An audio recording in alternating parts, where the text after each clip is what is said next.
The River's Hunger, a story of the 2022 KwaZulu-Natal floods. The rain began not as drops, but as a curtain, a solid sheet of water that blurred the world beyond the window of Mama Nandi's small house in Molweni, in the verdant hills above Durban. It was Monday, the 11th of April 2022. At first, her grandson Sifo, 12 years old and full of restless energy, was excited. No school. But Mama Nandi, whose eyes had seen seasons, felt a deep ancestral dread in her bones. "This is not rain, Mitanami," she said, watching the brown trickle in the gully behind their house become a torrent. "This is the river remembering it was once an ocean." By nightfall, the drumming on the tin roof was deafening. The power died, plunging them into a darkness filled with roaring water and new terrifying sounds. The grinding groan of earth, the crack of timber, and distant muffled screams that were not human but were made by humans. "We must go to the high ground," Mama Nandi insisted, her voice calm but firm. Sifo, clutching his school backpack filled with his prize soccer jersey and a photograph of his parents, who worked in Johannesburg, just nodded, his bravado washed away. They never made it to the door. With a sound like the world tearing, the hillside behind their house gave way.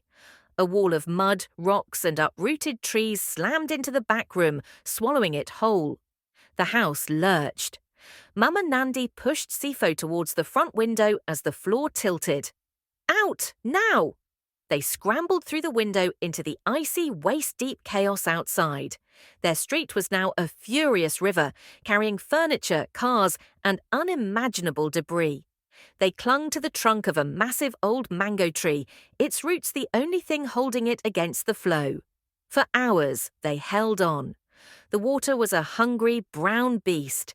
They saw Mrs. Delamony from 2 doors down swept past, clinging to a mattress, her eyes wide with a silent scream before she vanished around a bend. They saw a minibus taxi, the communal backbone of their community, tossed like a toy, its headlights still eerily glowing underwater.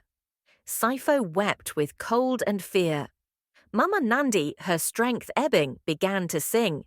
It was an old isiZulu hymn, her voice thin but steady against the storm's fury. "Nkosi, Sikelel Africa."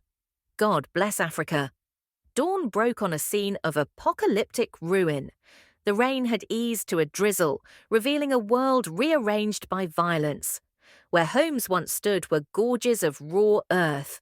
The tarred road was a broken spine, dangling over a new canyon. The air smelled of mud, diesel, and decay. They were stranded on a tiny island of higher ground, their mango tree now a monument to survival. Sifo's tears had dried into a stunned silence. Then,